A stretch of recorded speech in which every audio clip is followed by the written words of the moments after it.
ഉദാത്തമായ ലക്ഷ്യം നിറവേറ്റാൻ അലിന് മൈ ബിഗ് ഫാൻ്റെ ഈ വേദിയിൽ സാധിച്ചു എന്ന് തന്നെ ഞാൻ അഭിപ്രായപ്പെടും.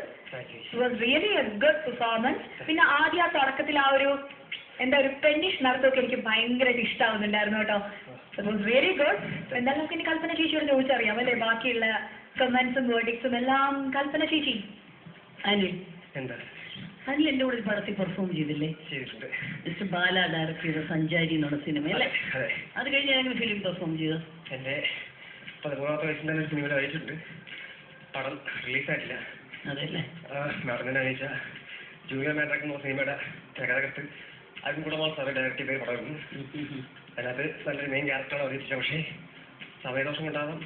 അല്ല അത് പൊക്കോട്ടെ, ഇവിടം വരെ എത്തി നിന്നില്ലേ? അത് മതി, അതാണ് ഏറ്റവും വലിയ കാര്യം. തീർച്ചയായിട്ടും വലിയ ഫാനല്ലേ വിജയുടെ? അതെ.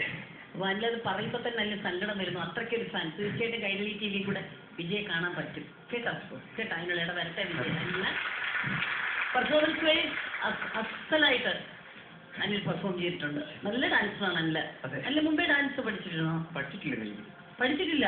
കണ്ട് കേട്ട് ചെയ്യുന്നു. അതെ, പഠിപ്പിക്കാൻ ആരുമില്ല. ഞാൻ ഇല്ല. അല്ല ബേസിക് ഡാൻസ് പഠിച്ചിട്ടില്ല. ഡാൻസ് പഠിച്ചിട്ടില്ല. അച്ചൂടാ, സമ്മതിക്കണം. നമ്മൾ എന്തായാലും ഒരു കൈയടി കൊടുത്തേ പറ്റുള്ളൂ അല്ലേ ചേച്ചി? തീർച്ചയായിട്ടും.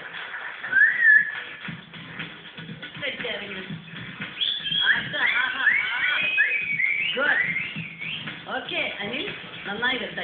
God bless you. ഈശ്വരൻ അനുഗ്രഹിക്കട്ടെ. ഓക്കെ, എല്ലാവിധ ഭാവങ്ങളും നേർന്നു കൊള്ളുന്നു Anil. Thank you so much.